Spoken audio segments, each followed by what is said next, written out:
Le visionnaire de l'Apocalypse, Jean, nous dit que dans sa vision, il a vu rassembler autour du trône de Dieu et du Christ une foule immense que personne ne pourrait dénombrer. Une foule d'hommes et de femmes, de toute nation, de toute langue, réunis dans la louange. Cette foule, c'est l'Église.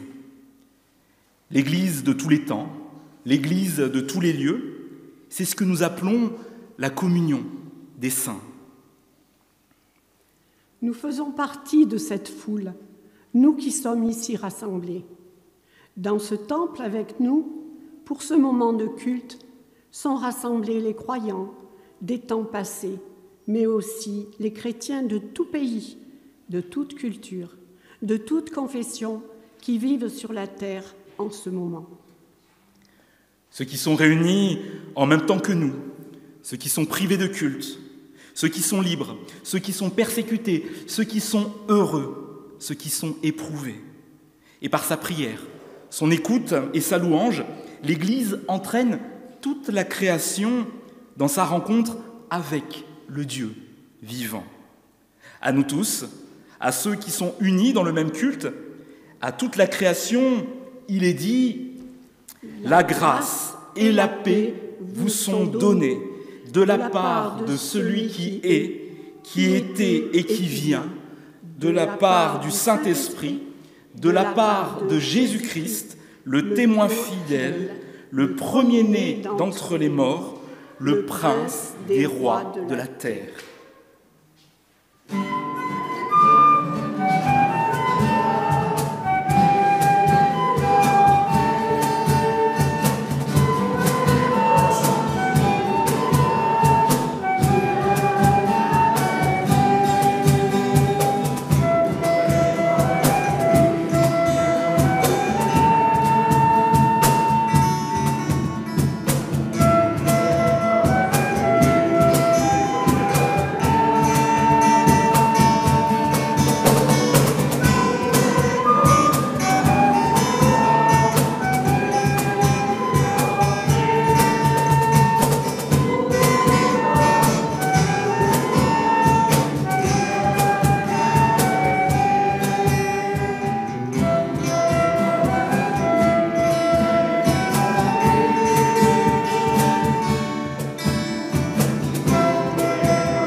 Nous restons debout pour prier.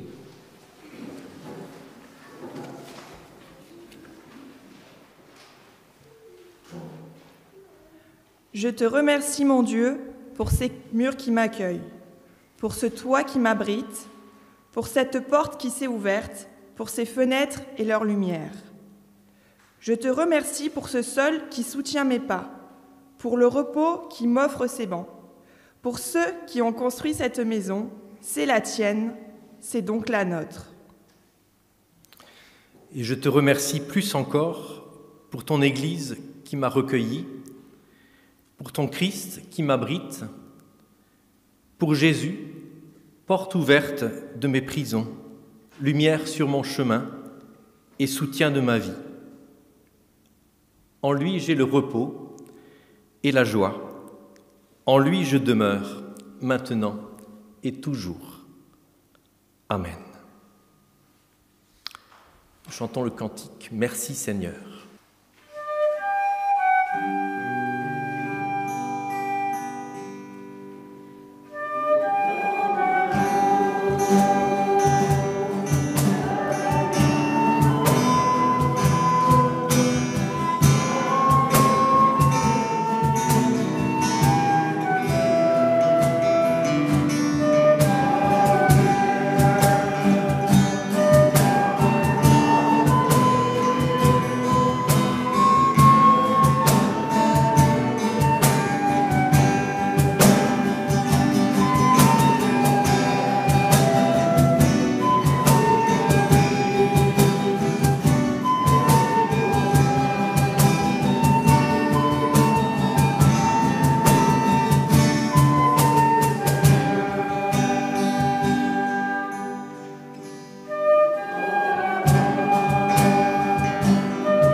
Nous restons debout pour nous mettre à l'écoute de la déclaration de la foi de l'Église protestante unie de France.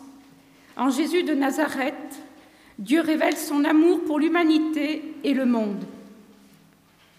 L'Église protestante unie de France le proclame avec les autres églises chrétiennes. Sur la lancée de la Réforme, elle annonce cette bonne nouvelle. Dieu accueille chaque être humain tel qu'il est, sans aucun mérite de sa part. Dans cet évangile de grâce, au cœur de la Bible, se manifeste l'Esprit de Dieu. Il permet à l'Église d'être à l'écoute des textes bibliques et de se laisser conduire par eux au quotidien. Dieu nous a créés, nous invitant à vivre en confiance avec lui. Nous trahissons pourtant cette confiance et nous voilà confrontés à un monde marqué par le mal et le malheur. Mais une brèche s'est ouverte avec Jésus, reconnu comme le Christ annoncé par les prophètes. Le règne de Dieu est déjà à l'œuvre parmi nous. Nous croyons qu'en Jésus, le Christ crucifié et ressuscité, Dieu a pris sur lui le mal. Père de bonté et de compassion, il habite notre fragilité et brise ainsi la puissance de la mort. Il fait toutes choses nouvelles. Par son Fils Jésus, nous devenons ses enfants. Il nous relève sans cesse, de la peur à la confiance, de la résignation à la résistance, du désespoir à l'espérance. L'Esprit Saint nous rend libres et responsables par la promesse d'une vie plus forte que la mort. Il nous encourage à témoigner de l'amour de Dieu en parole et en acte. Dieu se soucie de toutes ses créatures. Il nous appelle avec d'autres artisans de justice et de paix à entendre les détresses et à combattre les fléaux de toutes sortes. Inquiétude existentielle, rupture sociale, haine de l'autre, discrimination, persécution, violence, surexploitation de la planète, refus de toute limite. Dans les dons qu'elle reçoit de Dieu, l'Église puise les ressources lui permettant de vivre et d'accomplir avec joie son service. Proclamation de la parole, célébration du baptême et de la scène, ainsi que prière, lecture de la Bible, vie communautaire et solidarité avec les plus fragiles. L'Église protestante unie de France se comprend comme l'un des visages de l'Église universelle. Elle atteste que la vérité dont elle vit la dépasse toujours. À celui qui est amour, au-delà de tout ce que nous pouvons exprimer et imaginer, disons notre reconnaissance. Célébrez Dieu, car il est bon, et sa fidélité dure pour toujours. Amen.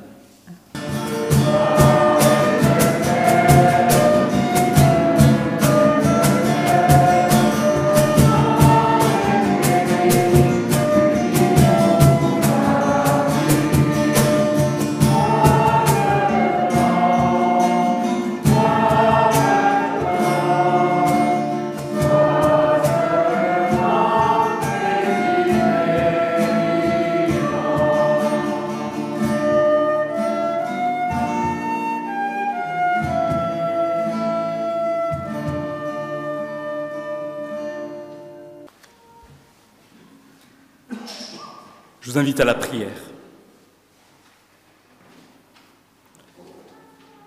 Père, toi qui as parlé face à face avec Moïse, toi qui fais crier et pleurer les prophètes, toi qui as fait jaillir les psaumes de ton peuple et murmurer la sagesse des proverbes. Dieu vivant, qui a mis le Magnificat dans la bouche de Marie et la confession du Christ sans celle de Pierre, toi qui as prononcé ta parole comme une parole humaine dans la vie de ton Fils, par ton Saint-Esprit, rends ces paroles vivantes en cette heure, qu'elles deviennent pour nous ta parole. Amen.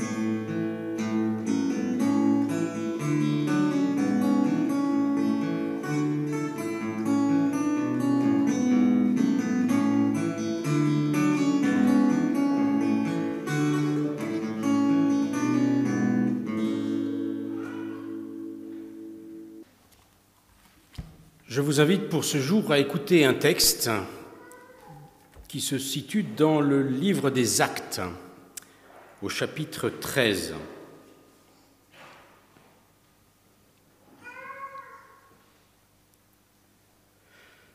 Le sabbat suivant, presque toute la ville se rassembla pour entendre la parole du Seigneur.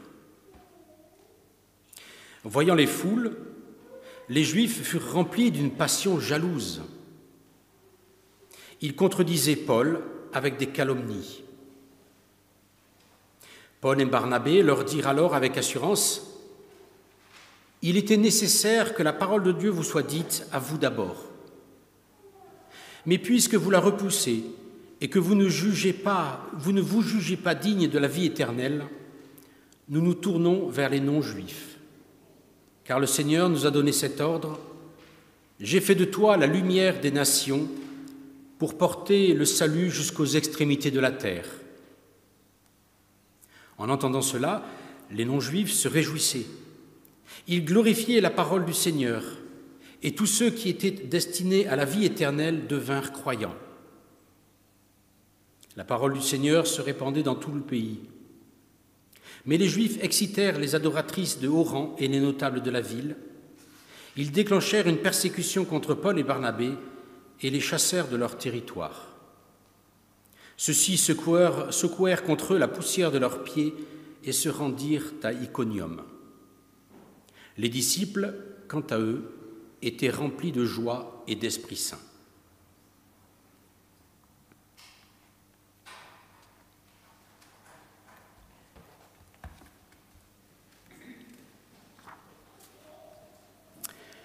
Voici donc un passage de ce livre des Actes des Apôtres, nous racontant l'action de Paul et de Barnabé en Asie mineure, leur mission dans des villes comme Antioche de Pisidie, Lystre ou Iconium.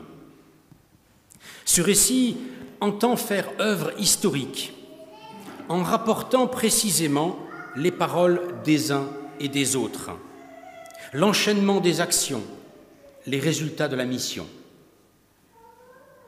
Mais il y a plusieurs manières de lire de tels textes.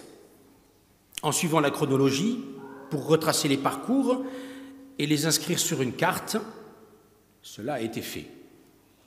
Ou en analysant les discours des uns et des autres pour définir une parole théologique, cela a aussi été fait. Aujourd'hui, je vous invite à une autre manière de lire le texte.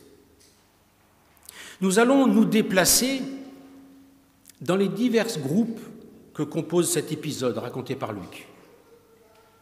Nous allons donc successivement nous mettre dans la peau de Paul et Barnabé, des Juifs, des non-Juifs. Commençons par Paul et Barnabé. Voici deux hommes animés par l'Esprit Saint et qui annoncent à tous ceux qui veulent l'entendre une bonne nouvelle. Celle-ci se résume ainsi : Jésus est mort et ressuscité. Le voici ainsi Christ, Sauveur. Par sa vie et sa mort, il nous offre d'être pardonnés et libérés. Il nous promet la vie par lui et nous donne, par son propre don, la grâce de Dieu. Les voilà allant de ville en village, s'arrêtant partout où on les accueille. Leur premier réflexe est d'entrer dans les synagogues et d'intervenir lorsqu'on les y invite. Et c'est la prédication du début du chapitre 13 que nous n'avons pas écouté, séparée en trois parties. D'abord, Paul parle du temps de la préparation de la venue du Fils de l'homme, puis du temps de Jésus et de son ministère, et enfin du temps de salut qui s'ouvre maintenant. Et quelle joie pour eux de constater que leurs auditeurs sont réceptifs, désirent en savoir plus et leur demandent de revenir la semaine suivante. Mais après, quelle déception, devant l'incompréhension, voire la haine, lorsque des détracteurs se lèvent et les injurient la semaine suivante, justement.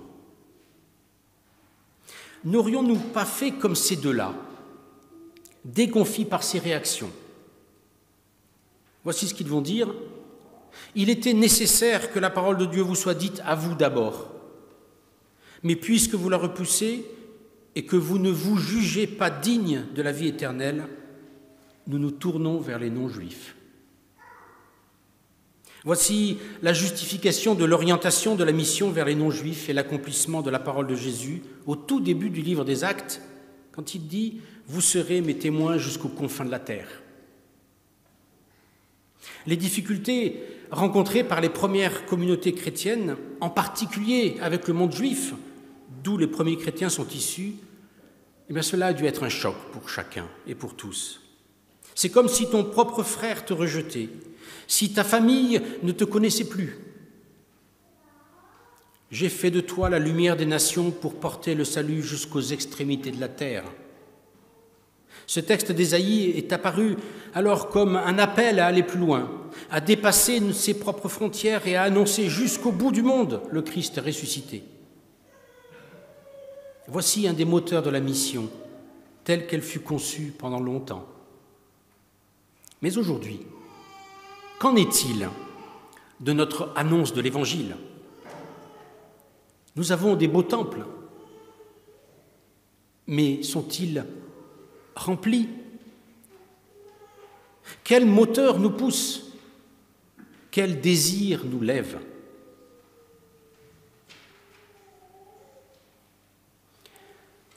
Changeons de vision et mettons-nous à la place des Juifs. Les voici heureux d'accueillir des frères venant de si loin et pouvant leur apporter des nouvelles d'ailleurs, d'autres communautés juives et de Jérusalem même. Il est donc naturel que la parole leur soit donnée à la suite de la lecture de l'Écriture sainte. Ceux d'Antioche de Pisidie devaient être particulièrement ouverts, même à des interprétations pas forcément orthodoxes, car une autre invitation va leur être adressée, certainement du fond du cœur. Mais voilà, une semaine a passé, pendant laquelle Paul et Barnabé ont poursuivi leur mission auprès de ceux qui voulaient en savoir plus. À la vue du monde s'entassant, les Juifs sont pris d'une passion jalouse. Ils ont peur. Peur d'être débordés, peur que ne leur échappe le contrôle de la situation, peur du bouleversement doctrinal. Les voici pris de fureur, injuriant les deux hommes et les chassant. La peur fait faire beaucoup de choses. Réalise-t-il qu'en repoussant cette parole donnée, il rejette la bonne nouvelle libératrice ? En fait, il ne désirait peut-être qu'accueillir une parole qui ne change pas, qui reste dans un cadre déterminé, avec des repères bien définis. Au lieu de cela, Paul et Barnabé les entraînent hors d'eux-mêmes, hors de leur tradition, hors de leur compréhension. Le trouble est grand et la réponse violente. C'est le rejet. Qu'aurions-nous fait à leur place ? Imaginez l'occupation de ce temple par une foule attirée par des paroles peut-être trop lointaines, trop nouvelles, déstabilisantes, déstructurantes. Quel accueil de la parole de l'autre avons-nous ? Et de la parole de Dieu, surtout si elle est insistante. C'est toujours le risque d'une communauté que de se nourrir uniquement de soi, qu'entre soi. La tentation d'éviter de remettre en question ses traditions, ses ritualisations, ses codes de reconnaissance et d'appartenance. Ce temps d'anniversaire n'est-il pas aussi l'occasion de réinterroger notre capacité d'accueil et notre degré de remise en question communautaire ?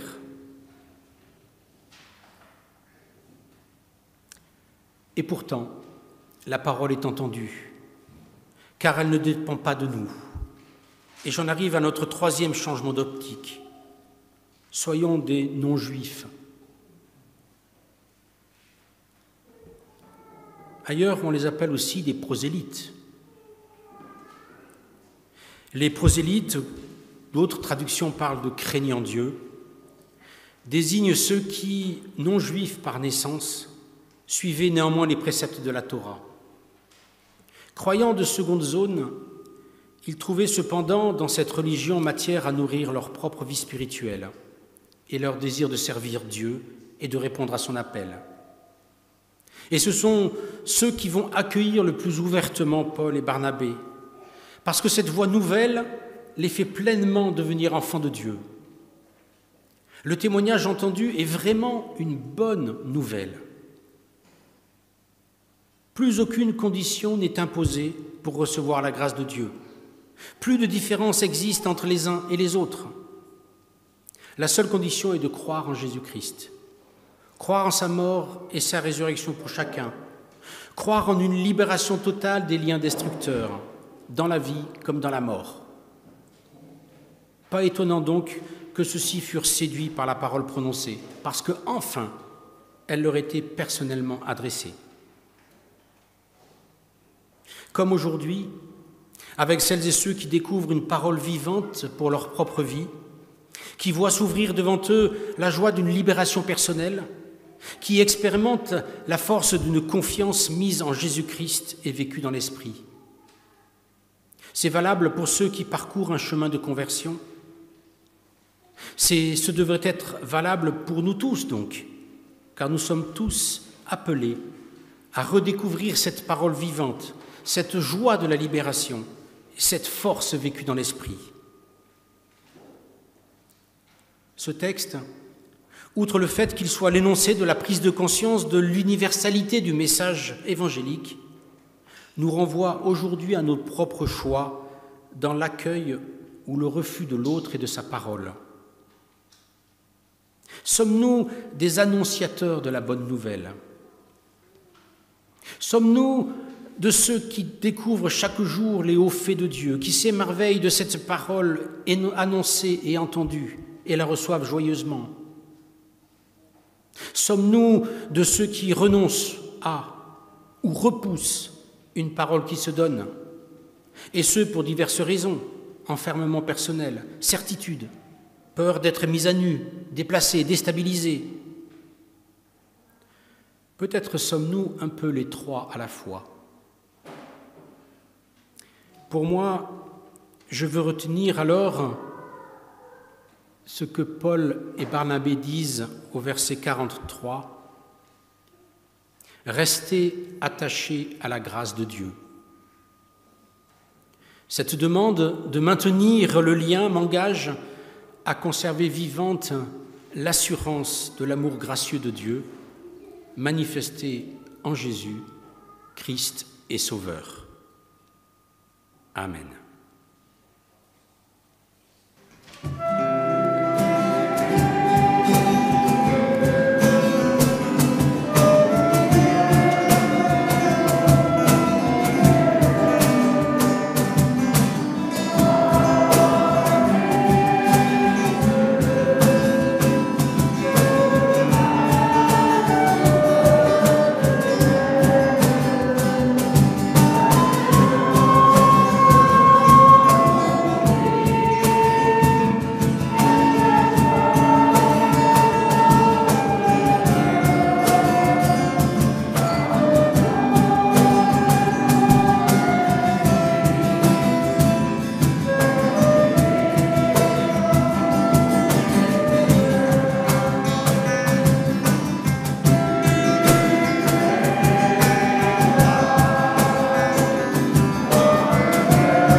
Dans l'évangile de Jean, nous pouvons lire « Au commencement était la parole ». Au commencement était la parole, puis cette parole, quelque temps après, elle a été donnée et partagée par Moïse, au travers de 10 paroles qui font vivre. C'est ce qui illustre la fresque qui est et qui fait la devanture de notre temple.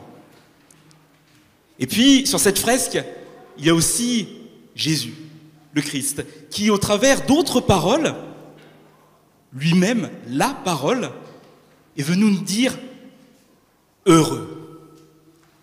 Et nous sommes à la suite de ces paroles qui font vivre, ces paroles qui font du bien, et ces paroles qui, un jour, ont pu permettre la construction de ce temple.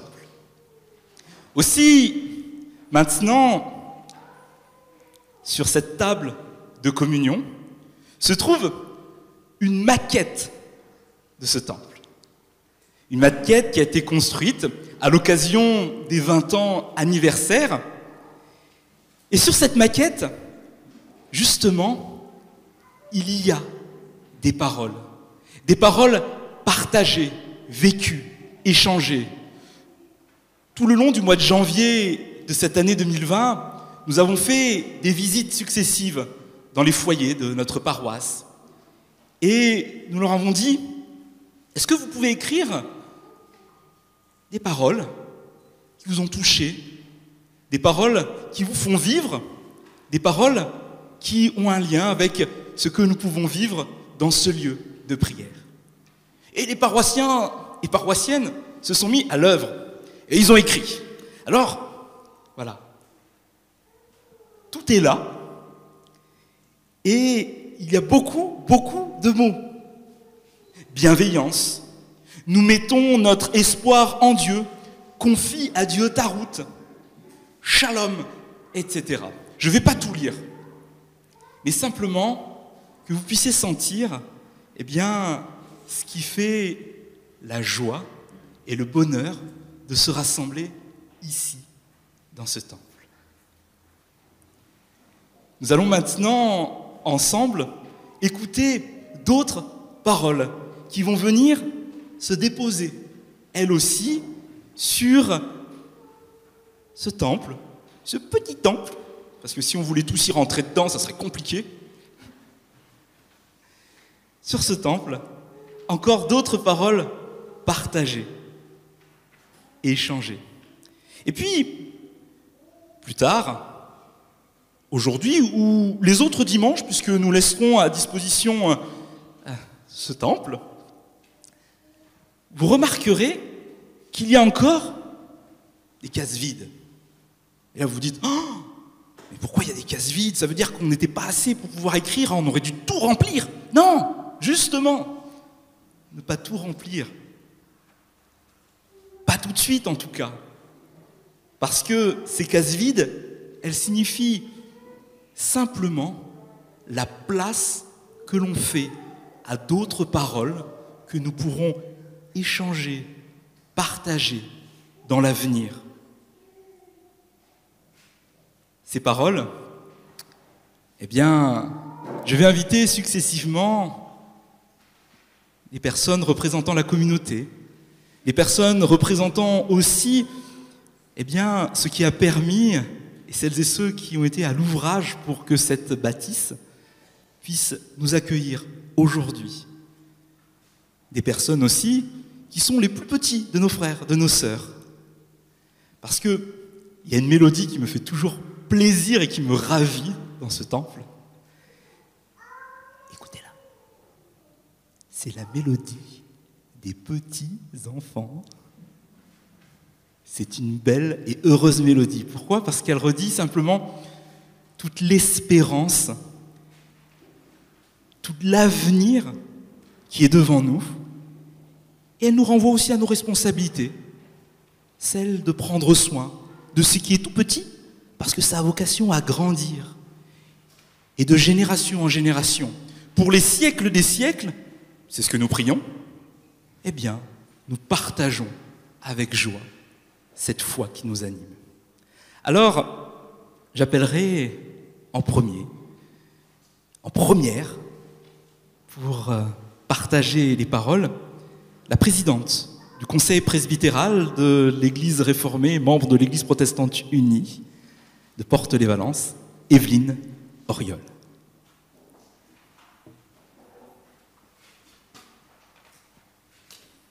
La parole que j'ai choisie, l'espérance. Pour moi, je regarderai vers l'Éternel. Je mettrai mon espérance dans le Dieu de mon salut.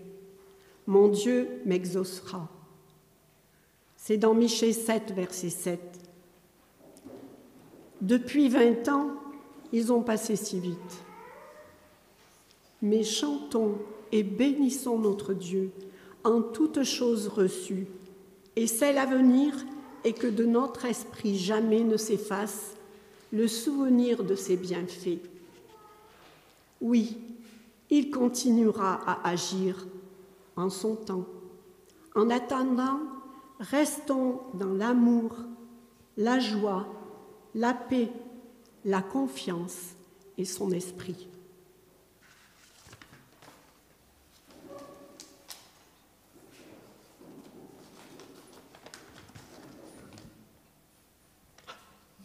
La parole que j'ai choisi de partager, c'est le courage. Pourquoi ? Simplement parce que ce lieu est un lieu de courage, qui donne du courage, qui en partage, qui permet simplement que ce courage puisse être vécu.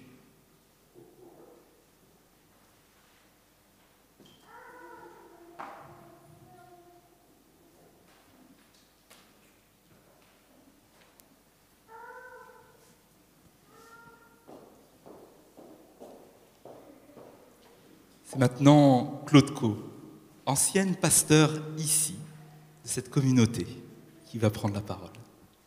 J'ai fait le choix du mot « ouverture », qui dit ouverture comme une œuvre musicale, quelque chose de neuf, comme une nouveauté prête à accueillir ici, dans ce temple.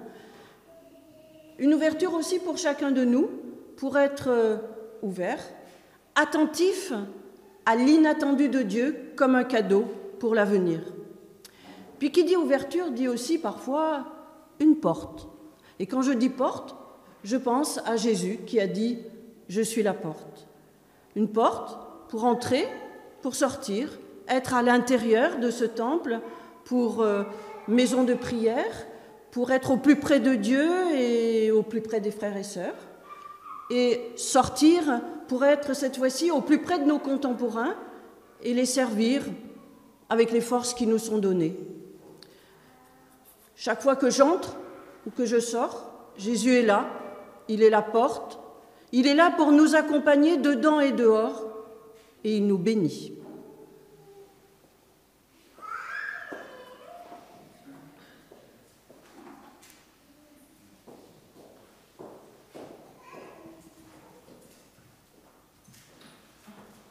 C'est au tour du pasteur Christophe Singer, qui a été pasteur lui aussi, en cette communauté de Porte-les-Valences. Moi, j'ai choisi le mot « accueilli ». Accueilli, c'est le participe passé du verbe « accueillir ». Alors, participe passé, parce que le fait d'être présent ici me rappelle un passé relativement récent, où ou plutôt nous, en famille, nous sommes sentis accueillis dans cette maison, mais pas seulement dans les murs, qui sont accueillants, mais aussi à travers les visages des personnes qui y étaient et qui sont encore parmi nous. Et plus loin encore, au fond, être accueilli dans l'Église de Jésus-Christ, avec ses différents visages, dans ses différents lieux. Il me revient à la mémoire, alors je ne sais pas si c'est un texte apocryphe que j'ai inventé ou si c'est réellement dans la Bible, les connaisseurs vérifieront. Il me semble que c'est dans une lettre de Paul quand même. « Accueillez-vous les uns les autres comme le Christ vous a accueillis ». Alors c'est un participe passé, mais qui vaut aussi pour le présent et pour l'avenir.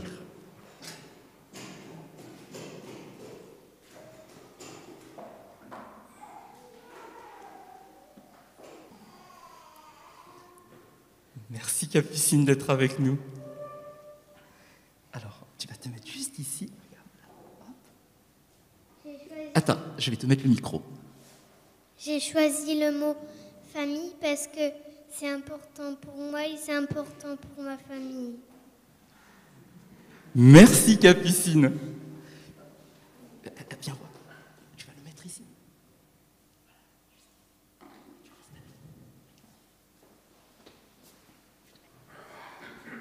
J'invite à partager son mot Cathy.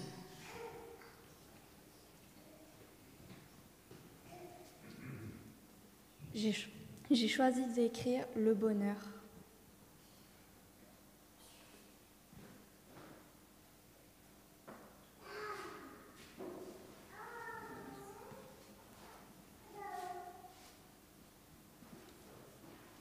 Et pour conclure, j'invite représentants et nous ouvrant toujours à l'Église universelle du Christ, le président du conseil régional, le pasteur Franck Honegger, à partager sa parole.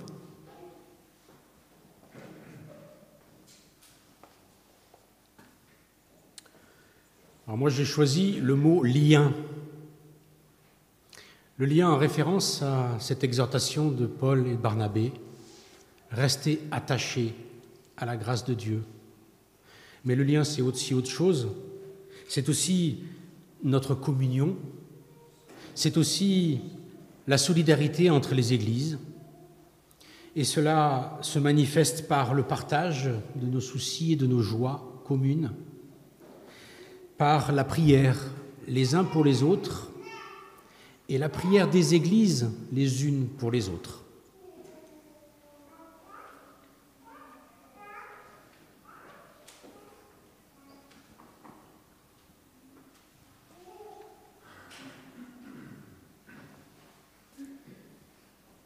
Cette maison est une maison de prière.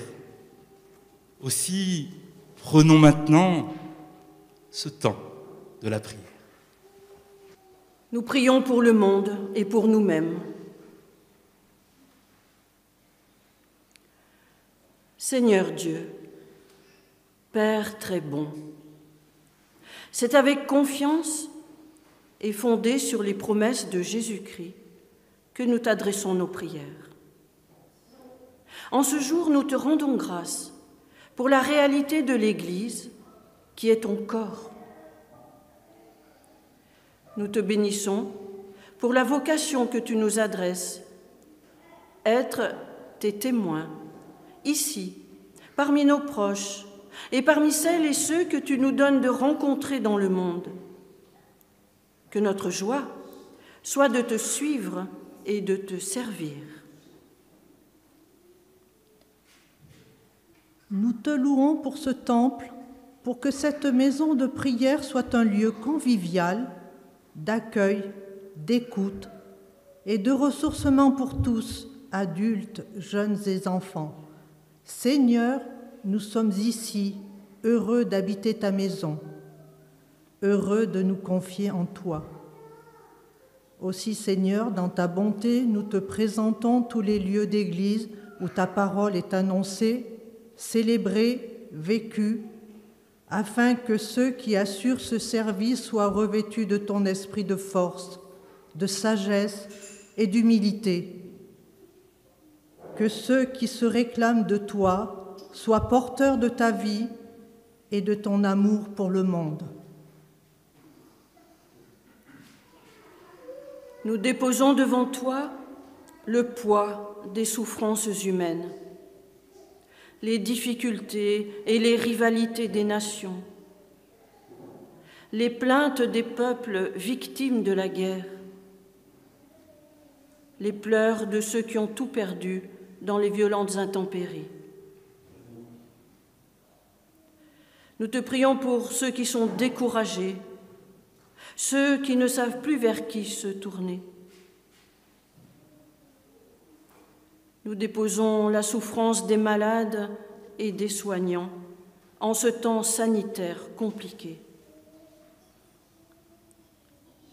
Nous te prions pour les personnes âgées dans leur solitude et leur lassitude. et pour tous ceux et celles qui doivent franchir maintenant la porte de la mort. Seigneur, sois avec nous, viens à notre aide. Dieu bienveillant, souviens-toi que c'est en toi que nous plaçons notre espérance. Étends ta main sur les témoins de ta bonne nouvelle, afin que les femmes, les hommes, les enfants te connaissent toi et celui que tu as envoyé, Jésus-Christ, ton Fils, notre Seigneur. Quant à nous-mêmes, Dieu notre Père, fais-nous porter les fruits de l'Esprit, joie, paix, amour, patience, tous ces dons qui nous engagent à la solidarité et qui manifestent au monde ta présence et ton œuvre de résurrection. Et ensemble, Dieu notre Père, nous te disons la prière que ton Fils nous a enseignée. Notre Père, qui es aux cieux, que ton nom soit sanctifié, que ton règne vienne, que ta volonté soit faite sur la terre comme au ciel. Donne-nous aujourd'hui notre pain de ce jour. Pardonne-nous nos offenses, comme nous pardonnons aussi à ceux qui nous ont offensés. Et ne nous laisse pas entrer en tentation, mais délivre-nous du mal, car c'est à toi qu'appartiennent le règne, la puissance et la gloire pour les siècles des siècles. Amen.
Je vous invite à rester debout pour recevoir la bénédiction de la part de Dieu.